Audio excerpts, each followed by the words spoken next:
Hello and नमस्कार मंडळी, welcome to English Marathi talk fest. English बोलत आहात ना, बोलायलाच पाहिजे, कारण की बोलल्याशिवाय बोलता येणार नाही. आज आपण basic part 7 verbs, action verbs, helping verbs काय आहेत, यामुळे टेन्सचे वर्ब्सचे फॉर्म कसे चेंज होतात हे आपण शिकणार आहोत. We are going to learn that, but with that we are going to practice speaking in English because it's very important, as I said, की बोलल्याशिवाय आपल्याला बोलता येणार नाही, ती फ्लुएन्सी येणार नाही, तो कॉन्फिडन्स येणार नाही, संभाषण करता येणार नाही, संवाद करता येणार नाही. सो आपण ग्रामर प्लस स्पीकिंग अशी प्रॅक्टिस करणार आहोत. व्हिडिओ खूप इंटरेस्टिंग आहे, शेवटपर्यंत पाहत राहा, म्हणजे याचा तुम्हाला फायदा होईल. आणि मित्रांनो, कसं माहिती का, ग्रामरचं जर आपण ते ओझं टेन्शन घेतलं तर भाषेची शिकण्याची जी गंमत आहे ना, ते कुठेतरी हरवते. येस, रूल्स शिकलेच पाहिजेत, but simultaneously how to use them in speaking, while speaking in English, it's very important. कसं यूज करायचे, त्याच्यामुळे इंग्लिश खूप साधं सरळ नॅचरली आपण बोलू शकतो जर आपण ग्रामर सोबत ते लॉजिकली कसं बोलायचं हे आपण शिकलो तर. Okay, so without delay let's begin. So verb म्हणजे काय? क्रियापद हा वाक्यामधला अत्यंत महत्वाचा भाग आहे. आपल्याला माहितीये, क्रियापद म्हटलं की आपल्याला अख्खं ते सेंटेन्स कळतं किंवा समोरच्याला काय एक्सप्रेस करायचंय ते कळतं. For example, go, receive, walk हे शब्द जर आपण उच्चारले तर आपल्याला लगेच कळतं की काय म्हणायचंय ते, राईट. सो क्रियापद वर्ब हे पार्ट ऑफ स्पीच मधलं फार महत्वाचं, मी म्हणेल ग्रामर मधला महत्वाचा पार्ट आहे. सो इथे मी 3 सेक्शन मध्ये त्याला डिवाइड केलं आहे, जेणेकरून आपण हे जर थोडंसं शिकलं तर आपल्याला असं व्यवस्थित इंग्लिश बोलता येईल. सो पहिल्यांदा आहे टू बी वर्ब्स. आता टू बी वर्ब्स म्हणजे काय असतात? मी आहे, तो आहे, ती आहे, असं जेव्हा सांगण्यासाठी आपल्याला काहीतरी हेल्पिंग वर्ब्स पाहिजे असतं, ते आहे टू बी वर्ब. जसं की प्रेझेंट टेन्स मध्ये, सिम्पल प्रेझेंट टेन्स मध्ये टू बी वर्ब आहे एम, इज, आर. आपण सेंटेन्सेस आणि स्पीकिंग बघणार आहोत. सध्या आपण इकडे समजून घेऊया. एम, इज, आरचं पास्ट टेन्स मध्ये होतं वॉज, वर. ओके, हे टू बी वर्ब जे आहेत ना, हे आपण वेगवेगळ्या टेन्स मध्ये वापरतो. म्हणजे सिम्पल प्रेझेंट टेन्स मध्ये कसं वापरायचं, प्रेझेंट कंटिन्युअस मध्ये ते कसं वापरायचं, त्याच्यामुळे लक्ष देऊन ऐका. परफेक्ट टेन्स मध्ये परत हॅज बीन आणि हॅव बीन वापरतो आपण. प्रेझेंट परफेक्ट टेन्स मध्ये, पूर्ण वर्तमान काळामध्ये ते कसं वापरायचं. आणि फ्युचर मध्ये होतं will be. To be verb काय होतं? Will be, right. परत आपण will be present future continuous मध्ये सुद्धा वापरतो आणि साधा फ्युचर मध्ये म्हणजे सिम्पल फ्युचर मध्ये सुद्धा वापरतो. हे समजणं खूप महत्वाचं आहे, कारण की टू बी वर्ब्स आपल्याला वाटतं फक्त एकाच टेन्स मध्ये वापरायचं, सिम्पल प्रेझेंट टेन्स मध्ये, किंवा फक्त आयएनजी सोबतच येतं. तर नाही, त्या गोष्टी थोडंसं व्यवस्थित समजून आपण घेऊया. नंतर ऍक्शन वर्ब आपल्याला माहितीच आहे. गो म्हणजे जाणे, come, walk, work, sit, look, receive, जी काही ऍक्शन आहे ते असतात ऍक्शन वर्ब. आणि जेव्हा हेल्पिंग वर्ब आणि ऍक्शन वर्ब सोबत येतात तेव्हा हे ऍक्शन वर्बचे फॉर्म बदलतात, त्यालाच तर आपण टेन्स म्हणतो, नाही का. सो हे दोघं सोबत कसे येतात, केव्हा येतात हे समजून घेणं सुद्धा खूप गरजेचं आहे. आणि नंबर 3, ऑक्झिलरी वर्ब. याला काही लोक मॉडेल सुद्धा म्हणतात. Can, could, would, must, shall, should, may, might, will, have to, has to, आणि अजून काही आहेत. So like this I have divided them in 3 parts. आता बघूया की यांना यूज कसं करायचं, 1 by 1, राईट. सो सगळ्यात पहिल्यांदा बघूयात आपण एमेझार कसं यूज करायचं. आणि आपण एमेझार किती टेन्स मध्ये वापरतो, म्हणजे जे आपले सब टेन्सेस आहेत, कुठल्या टेन्स मध्ये वापरतो, वाक्यांसोबत प्रॅक्टिस करत, उदाहरणासोबत. सो आता बघूया आपण examples. To be verb present, simple present एमेझार बघूया आपण. सिम्पल प्रेझेंट टेन्स मध्ये आपण I am an engineer, I am a doctor, I am worried, I am upset, I am tired. म्हणजे मी आता काय आहे, मी कशी आहे हे सांगण्यासाठी आपण जेव्हा वाक्य बनवतो तेव्हा आपण एमेझार वापरतो सिम्पल प्रेझेंट टेन्स मध्ये, right. So I am an engineer, I am smart, I am brilliant असं मला म्हणायचं तेव्हा आपण आय एम म्हणू. आता दुसरा यूज आहे एमचा, जेव्हा वाक्य मला कंटिन्युअस मध्ये करायचंय, चालू वर्तमान काळामध्ये करायचंय. आणि चालू वर्तमान काळ म्हणजे काय, की एखादी गोष्ट आता चालू आहे हे मला सांगायचंय. ओके, एखादी गोष्ट मी बोलताना चालू आहे, माझ्या आजूबाजूला चालू आहे ते सांगायचं, तेव्हा तो असतो present continuous tense. So for example, मला म्हणायचंय की मी प्रायव्हेट कंपनीमध्ये सध्या काम करत आहे, तर मी काय म्हणेल, I am working with a private limited company. I am working with a private limited company. So एमचे आपण 2 यूज शिकले. नंबर 1 की मी ही अशी आहे, I am an engineer, I am smart, I am happy today, I am happy today, I am upset today, I am worried, I am angry. Okay, म्हणजे थोडक्यात जर तुम्ही ऑब्झर्व केलं तर एक नावं आहेत, I am engineer, I am let's say I am a teacher, I am a trainer, आणि किंवा ऍडजेक्टिव्ह आहेत. I am tired, I am upset, I am down, like this. So आपण एकतर नावं घेतो किंवा मग ऍडजेक्टिव्ह घेतो विशेषण. आणि दुसरीकडे काय करतोय, हे जे आपले ऍक्शन वर्ब आहे त्या ऍक्शन वर्बला चालू काळामध्ये करायचंय, मी काहीतरी करत आहे हे मला सांगायचंय, तेव्हा मला एम मी घेत आहे. राईट. सो एम इज आरचा पहिला यूज काय आहे, नंबर 1 सिम्पल प्रेझेंट टेन्स मध्ये वापरतो आपण, आणि नंबर 2 चालू वर्तमान काळामध्ये वापरतो. त्याचप्रमाणे आपण शी घेऊया आता. इज कोणासोबत घ्यायचंय, इज आपण ही, शी, दिस, दॅट सोबत वापरतो. शी इज अ वुमन, ती एक महिला आहे, स्त्री आहे. शी इज ब्रिलियंट. ओके, ती हुशार आहे, खूप इंटेलिजंट आहे. शी इज ब्रिलियंट. सो नाउन आहे किंवा ऍडजेक्टिव्ह आहे. आता मला म्हणायचंय की ती आता मार्केटला जात आहे. आता ती मार्केटला जात आहे. सो फॉर एक्झाम्पल त्या महिलेचं नाव आहे शी इज निर्मला, आणि she is going to market. She is going to market, ती जात आहे. ते सांगण्यासाठी मला इज प्लस आयएनजी घ्यावं लागेल. So she is going to market. She is go to market नाही, ती आता जात आहे. राईट. सो परत पहिला use, she is a woman, she is brilliant म्हणजे सिम्पल प्रेझेंट टेन्स मध्ये, साध्या वर्तमान काळामध्ये. आणि दुसरा यूज आहे कंटिन्युअस. ओके, चालू क्रिया आहे हे मला सांगायचंय तेव्हा आपण यूज करतो. नंतर परत आपण इथे ही पण घेऊया. ही सोबत सुद्धा आपण प्रॅक्टिस करूया. For example, he is a man, किंवा ही इज अ बॉय, किंवा he is my boss, he is my team leader, he is my student, teacher. He is very smart, he is handsome, he is very cooperative, he is generous, he is brilliant. Okay, so हे आहे simple present tense मधलं. आता जेव्हा मला action चालू आहे, मला म्हणायचं की तो ऑफिसला जात आहे, he is going to office. मला म्हणायचंय की तो काम करत आहे लॅपटॉपवर त्याच्या, he is working on his laptop, he is working on his laptop. Right. आता आपण घेऊया यू. यू सोबत आपण आर वापरतो. मला म्हणायचंय यू आर टीचर, तू टीचर आहेस. You are a teacher, sorry तर राहिलं, यू आर अ टीचर. जेव्हा आपण प्रोफेशन सांगतो त्याच्या पुढे त्याच्या पूर्वी आर्टिकल लावायला विसरायचं नाही. You are a teacher, you are a doctor, you are an engineer, you are scientist, like this. You are generous. Generous म्हणजे मदत करणारा. So cooperative, you are generous. आता मला म्हणायचंय की तू बोर्डवरती लिहित आहेस. You are writing on board. असं जेव्हा मला म्हणायचंय तेव्हा वाक्य काय होईल, you are writing on board. Right. So आपण काय करतोय, आपण आर प्लस एक तर फक्त ऑब्जेक्ट घेतोय. ओके, आणि आर प्लस आपण ऍक्शन घेतोय. सो टू बी वर्ब आणि ऍक्शन जेव्हा सोबत येतात तेव्हा त्याचा वेगवेगळा टेन्स बदलतो. सध्या आपण चालू वर्तमान काळात एम इज आर कसं वापरायचं ते आपण बघत आहोत. आता वी सोबत सुद्धा आपण आर घेतो. We are cousins. वी हे प्लुरल आहे. वी म्हणजे आम्ही, आम्ही भावंड आहोत, चुलत भावंड आहोत. We are cousins. We are from Maharashtra. आम्ही महाराष्ट्राचे आहोत. आम्ही महाराष्ट्रामधून आहोत. आम्ही महाराष्ट्राचे आहोत. We are from Maharashtra. We are playing. आम्ही आता खेळत आहोत असं सांगायचं त्यांना, तर ते काय म्हणतील, we are playing. So are आपण कुठे वापरतोय की आम्ही कोण आहोत, we are cousins, we are friends, we are at home. आम्ही आता घरी आहोत. We are at home. आम्ही आता ऑफिसमध्ये आहोत. We are at office. आणि जेव्हा चालू काळ आहे हे मला सांगायचं की मी आता काय करतेय, तेव्हा आपण म्हणू we are playing. We are playing cricket, we are playing football, we are playing in the garden, like that. आता आपण दे सब्जेक्ट घेऊया. They are my friends. Okay, ते माझे मित्र आहेत. They are my friends. ते खूप सपोर्टिव्ह आहेत. They are very supportive. आता ऍक्शन सांगायचे मला की ते ऑफिसला जात आहेत. They are going to the office. Okay, so मला ही वाक्य केव्हा म्हणायची आहेत ते कळणं खूप गरजेचं आहे. जेव्हा क्रिया चालू आहे आणि मी सांगते समोरच्याला की ती क्रिया मी करत आहे किंवा तो करत आहे, ती करत आहे, तेव्हा आपण प्रेझेंट कंटिन्युअस टेन्स वापरू. राईट. सो आपण एम इज आर पाहिलं. आपण सिम्पल प्रेझेंट टेन्स मध्ये या पद्धतीने वापरतो, आणि प्रेझेंट कंटिन्युअस टेन्स मध्ये मी जी दुसरी वाक्य लिहिलेली आहेत, we are playing, she is going, they are going, याप्रमाणे आपण वापरतो. राईट. आता पास्ट टेन्स मध्ये एम इज आरचं काय होतं, was were.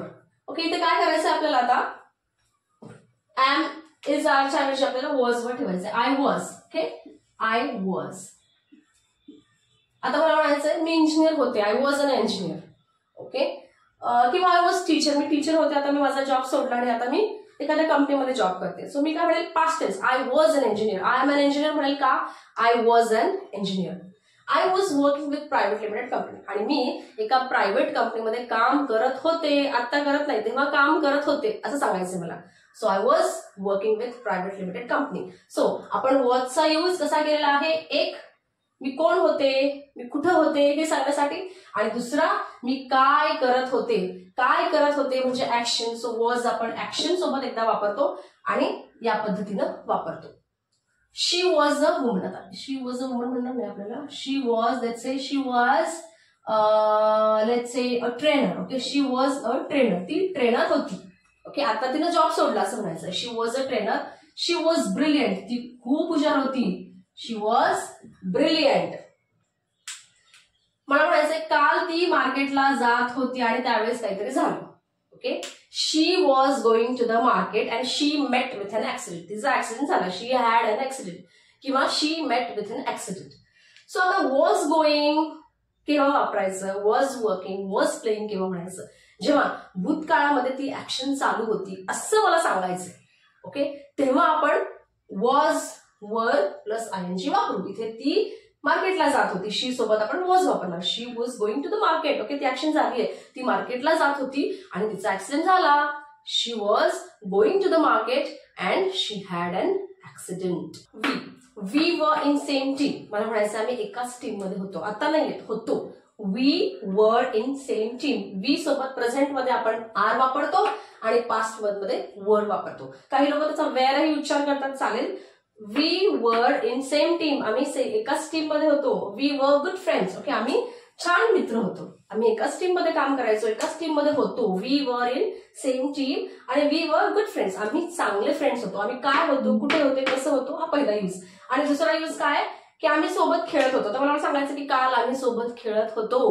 We were playing together yesterday. We were playing together. Let's say आम्ही काल खेळत होतो. वी वर प्लेइंग टुगेदर आणि मग अचानक पाऊस सुरू झाला असं मला सांगायचं काहीतरी. ओके, भूतकाळामध्ये झालंय. सो मी ऍक्शन सोबत आता आपल्याला वॉज वर घ्यायचा दुसरा use. So we were playing, आम्ही खेळत होतो. We were playing and suddenly, अचानक, suddenly it started raining. Raining साठी आपण इट हा सब्जेक्ट घ्यायचा.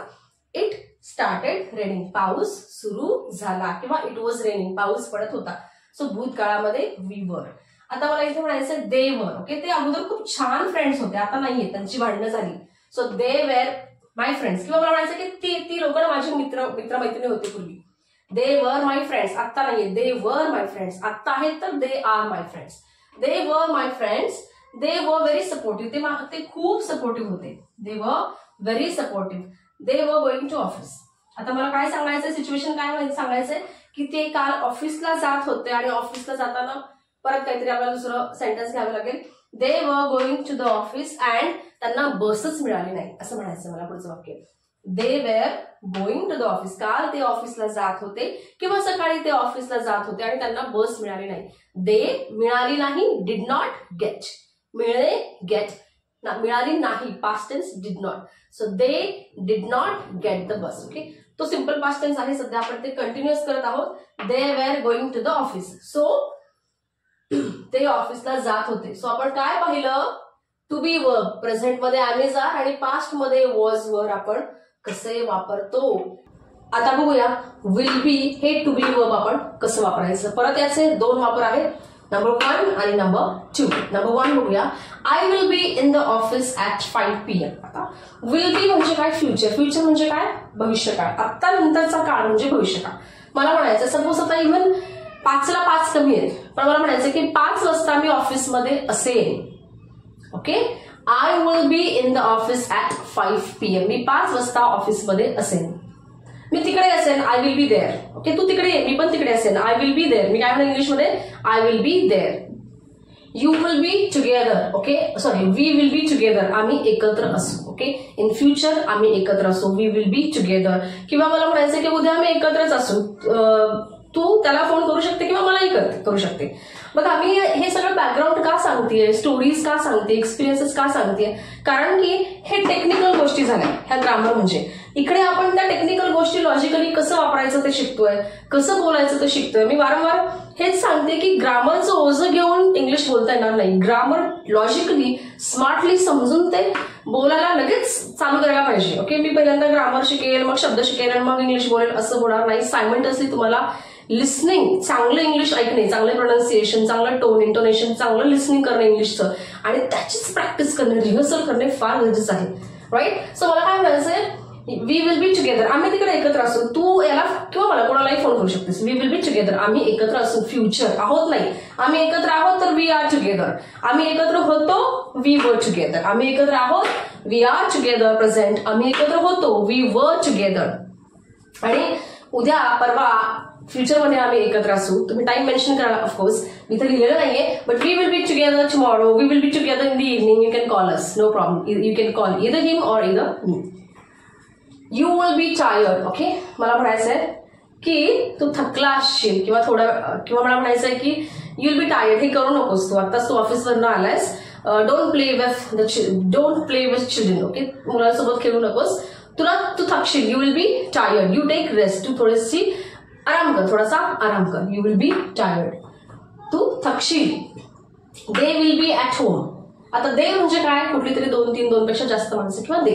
सो मला इथे दे म्हणायचंय, लेट्स से माझे फ्रेंड्स किंवा माझे कझन्स, आणि मला म्हणायचं ते घरीच असतील. Okay, they will be at home. पण केव्हा, फ्युचरचा टाइम सांगते की अच्छा 4 नंतर ते घरी असतील. After 4 o'clock they will be at home. किंवा उद्या ते घरी असतील, तू जाऊ शकतो. दे will be at home tomorrow morning 9 o'clock. किंवा तुम्ही कोणाविषयी बोलतात, आजी आजोबाविषयी, तुम्हाला त्यांच्याकडे जायचं आणि तुम्हाला म्हणायचं की हा संध्याकाळी घरी असतील ते. In the evening they will be at home. Then we will go. मग आपण जाऊया. Right. He will be a doctor one day. एके दिवशी तो डॉक्टर होईल. ओके, एके दिवशी तो डॉक्टर होईल. ही will be a doctor one day. किंवा तुम्हाला म्हणायचं नक्की होईल, surely he will be a doctor one day. One day he will B doctor. आता हा झाला पहिला यूज. ओके, मी कुठे असेल, काय असेल, कधी असेल. आता आपल्याला विल बी वापरायचे ऍक्शन वर्ब सोबत. म्हणजे इकडे कसं आपण continuous tense I am going, I was going केलं. आता काय होईल, I will be going. Right, काय होईल, I will be going. So बघा, आणि सगळ्यात गंमत म्हणजे विल बी सोबत आपल्याला काही टेन्शन नाहीये. सगळे क्रियापदासोबत, सगळ्या सब्जेक्ट सोबत, सगळ्या कर्त्यासोबत विल बीच आहे. जसं की इकडे कसं होतं, आय म्हटलं की एम, ही म्हटलं की इज, वी म्हटलं की आर, दे म्हटलं की आर, परत पास्ट टेन्स मध्ये वॉज काही कर्त्यांसोबत आणि वर काही कर्त्यासोबत. पण इथे आपल्याला सगळे कर्त्यासोबत विल बीच आहे. सो टेन्शन घ्यायची गरज नाहीये, अजून सोपं आहे. सो बघूया. आता मला म्हणायचं आहे I will be going to the office tomorrow. Okay, आता थोडंसं इथे लक्ष द्या. पहिला यूज आहे की यावेळी मी हे करत असेल. आता ऍक्शन आहे. इथे काय होतं, यावेळी मी इकडे असेल किंवा मी अशी असेल, तशी असेल. आता काय आहे, मी उद्या यावेळी ही गोष्ट करत असेल. सो एखादी गोष्ट मी करत आहे असं मला सांगायचंय. पण कधी करत आहे, फ्युचरमध्ये करत आहे हे मला सांगायचंय. आता विल बी प्लस आयएनजी, म्हणजे जेव्हा तुम्ही ऍक्शन वर्बला आयएनजी लावता, विल बी प्लस वर्ब आयएनजी, याचे परत 2 यूज आहेत. एक, नीट आहे का, एक तर मी उद्या हे करेन असं म्हणण्यासाठी सुद्धा आपण विल बी प्लस आयएनजी वापरतो. उद्या मी या वेळेला हे करत असेल या अर्थाने पण आपण विल बी प्लस आयएनजी वापरतो. काय म्हटलं मी, फॉर एक्झाम्पल उद्या मी ऑफिसला येईल, यासाठी I will come to the office tomorrow असंही म्हणू शकते, किंवा I will be coming to the office tomorrow असंही म्हणू शकते. सो विल बीचा गोंधळ इथे तुमचा मिटला असेल थोडक्यात. So I will come tomorrow असंही म्हणतो आपण, किंवा आय विल बी. पण विल बी जर वापरायचं असेल तर मग आयएनजी वापरावं लागेल तुम्हाला. आय विल बी कम असं होणार नाही. I will be coming to the office tomorrow हा झाला पहिला यूज. ओके, ऍक्शन वर्ब सोबत जेव्हा आपण वापरतो. आणि दुसरा यूज यातच असा आहे की या वेळेला मी ऑफिसमध्ये जात असेल. I will be going to the office at 9 o'clock. I will be traveling at 9 o'clock. उद्या मी 9 वाजता ट्रॅव्हलिंग करत असेल असा पण अर्थ एक आहे, दुसरा यूज आहे. She will be cooking food for you. ती तुझ्यासाठी ना कुकिंग करेल, तुझ्यासाठी काहीतरी बनवेन.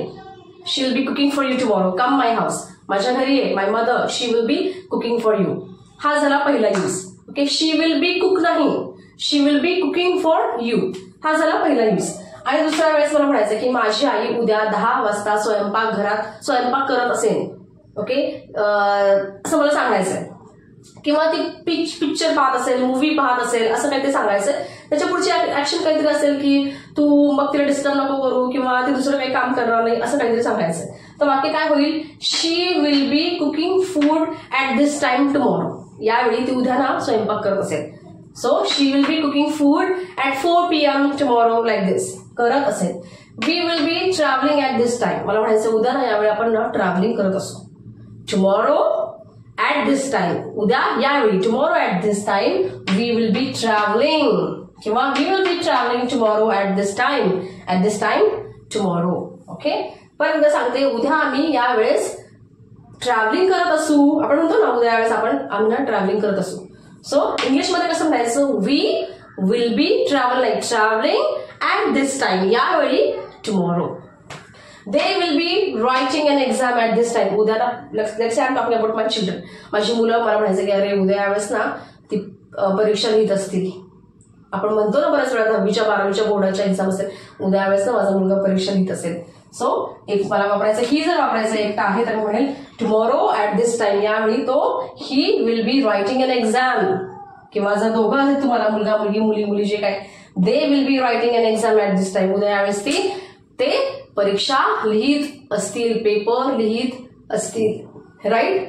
So excuse me. So like this आपण टू बी वर्ब पाहिले. Am is are simple present tense मध्ये कसे वापरायचे आणि कंटिन्युअस मध्ये कसे वापरायचे. पास्ट मध्ये वॉज वर आणि फ्युचर मध्ये विल बी. आता राहिलं हॅव बीन आणि has been present perfect tense मध्ये कसं वापरायचं. खूप सोपं आहे, 2 मिनिटात मी तुम्हाला सांगते. सो नाव हॅव बीन आणि हॅज बीन. हॅव बीन म्हटलं की आपल्याला फार अरे किती ऍडव्हान्स ग्रामर आहे, किती अवघड आहे असं वाटतं. पण त्याला make it very simple. Just listen to me carefully. Okay, so आपल्याला आय एम इज आर माहिती आहे. जसं की I am in this company, मी या कंपनीत आहे. I am in this company. पण मला म्हणायचंय की मी या कंपनीत मागचे 4 वर्ष झाली आहे, मी या कंपनीत मागची 10 वर्ष झाली आहे किंवा 2010 पासून आहे, असं जर म्हणायचं असेल तर आपण हॅव बीन किंवा हॅज बीन वापरायचं. हॅव बीन कोणासोबत वापरतो, आय, वी, यू, दे, लक्षात ठेवा. आणि हॅज बीन कोणासोबत वापरायचं, ही, शी, कुठल्याही मुलाचं किंवा मुलीचं नाव, माणसाचं नाव, स्त्रीचं नाव जी एकटी आहे, म्हणजेच नेहा, राहुल असं एक नाव असेल तर. जसं की Rahul has been, Nisha has been, he has been, she has been. एखादी कंपनी एक आहे, this company has been, that company has been. आणि जर प्लुरल असेल की companies have been, Rahul and Nisha have been, दोघं असतील तर हॅव बीन. सो हा फरक आहे. आता मी काय सांगितलं सेंटेन्स की मी या कंपनीत आहे, I am in this company, पण मी या कंपनीत 10 वर्ष झाली आहे, तर वाक्य काय होईल, I have bin in this company for 4 years. किती सोपं आहे. काय म्हटलं मी या कंपनीत 5 वर्ष झाली आहे. चुटकी सरशी आपल्याला वाक्य बनवता पाहिजे. I have bin in this company for 5 years. संपलं. ती या कंपनीमध्ये 5 वर्ष झाली आहे. ती म्हटलं की शी, आणि शी सोबत हॅव नाही घ्यायचं, हॅज घ्यायचं, has been. She has been in this company for 5 years. ती या कंपनीमध्ये 5 वर्ष झालं आहे. किती सोपं आहे. ती या कंपनीत आहे.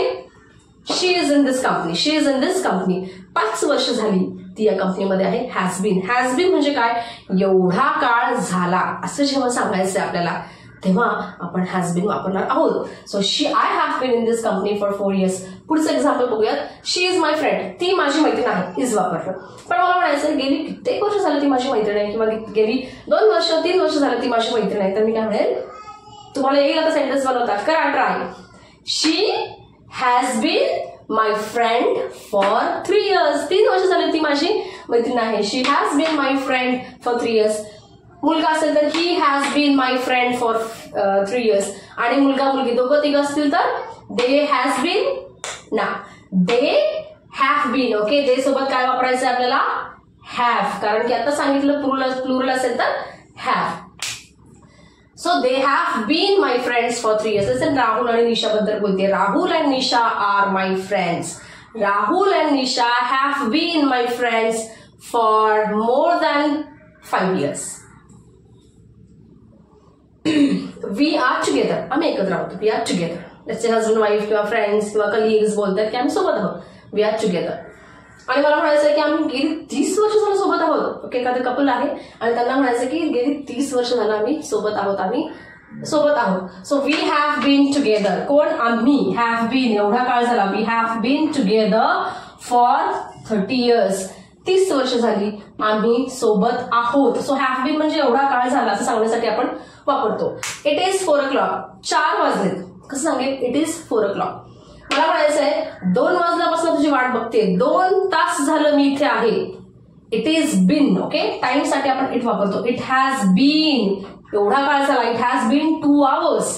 एवढा टाइम झाला. It is 4 o'clock. It is 6 o'clock. एवढा वेळ झाला. It has been 2 hours. I am here. I am waiting for you. They are married, त्यांचं लग्न झालेलं आहे, दे आर मॅरिड असं म्हणतो आपण. त्यांचं लग्न 10 वर्ष झालं आहे किंवा 10 वर्ष झालं त्यांच्या लग्नाला 10 वर्ष झाली असं म्हणायचं आहे. तर काय वाक्य होईल? दे सोबत have been married for 10 years. They have been married for 10 years. मी परत एकदा सांगते, टेक्निकली ग्रामर वापरायचं पण सोबत लॉजिकली सेंटेन्सेस लक्षात ठेवायची. चांगल्या वाक्यांचा साठा आपल्याकडे असला पाहिजे. चांगल्या म्हणजे जे आपण दररोजच्या लाईफमध्ये वापरतो, सोशल, प्रोफेशनल, पर्सनल लाईफमध्ये जेव्हा आपण इंग्लिश बोलतो तेव्हा काही वाक्य आपल्याला आपसुकच माहिती सुद्धा असली पाहिजे. So they have been married for 10 years. माझ्या लग्नाला 10 वर्ष झाली असं मला म्हणायचंय. We have been married for 10 years. तिच्या लग्नाला 5 वर्ष झाली. She has been married for 5 years. त्याच्या लग्नाला 5 वर्ष झाली. ही हॅज का has been married for 5 years. Like this. किती सोपं आहे हॅव बीन आणि हॅज बीन. तुम्हाला जर कळालं असेल तर मला कमेंटमध्ये नक्की सांगा की हॅव बीन हॅज बीन आता आम्ही इझिली वापरू शकतो जेव्हा असं मला काही टाइम वगैरे सांगायचं आहे. अजून एक गोष्ट सांगते, ही हॅज बीन. ओके, जेव्हा आपण असं लिहितो तेव्हा तुम्ही ही इज बीन असं पण लिहितात बरं का, शॉर्ट फॉर्म. ओके, जेव्हा हे एस असतं ना असं तेव्हा याचा अर्थ ही इज बीन असंही म्हणतात fast, he is been. So he has बीनच्या ऐवजी काही काही लोक बोलताना हिज बीन असं सुद्धा म्हणतात. सो तिथं ही हिजचा अर्थ ही इज बीन नसतो तर ही हॅज बीन असा असतो. ते शॉर्ट फॉर्म आहे his been. Alright, I hope तुम्हाला या गोष्टी कळाल्या असतील. हॅड बीन सुद्धा वापरतो पण तो थोडासा ऍडव्हान्सचा पार्ट होईल आणि आता लगेच आपल्याला ते सगळं फार कॉम्प्लिकेटेड वाटेल. सो हॅड बीन सुद्धा वापरतो आपण. आणि ऑक्झिलरी वर्ब्स हा एक सोपा आणि खूप महत्वाचा वेगळा परत वर्ब मधला एक पार्ट आहे. तो आपण पुढच्या नेक्स्ट व्हिडिओमध्ये घेऊ, पुढच्या दुसऱ्या व्हिडिओमध्ये घेऊ. आय होप या व्हिडिओची तुम्हाला मदत झाली असेल. व्हिडिओ आवडला असेल तर लाईक नक्की करा, कारण की तुम्ही जेव्हा लाईक करता तेव्हा मला समजतं की हा पार्ट तुम्हाला समजला किंवा याची तुम्हाला मदत झाली. त्याच्यामुळे that is going to be inspiration for me to make another video. तुम्हाला परत दुसरा व्हिडिओ कसा बनवायचा याची मला आयडिया मिळते. कॉमेंटमध्ये सांगा तुम्हाला कुठल्या प्रकारचे टॉपिक्स डिस्कस करायला आवडतील माझ्यासोबत. इंग्लिश कुठल्या वाक्यांची, कुठल्या ग्रामर व्होकॅब्युलरीच्या गोष्टींची माझ्यासोबत प्रॅक्टिस करायला आवडेल, बोलायला आवडेल. व्हिडिओ शेवटपर्यंत पाहिला, पूर्ण पाहिला त्याबद्दल खूप खूप धन्यवाद. परत भेटूया पुढच्या व्हिडिओमध्ये. तोपर्यंत नमस्कार, थँक्यू.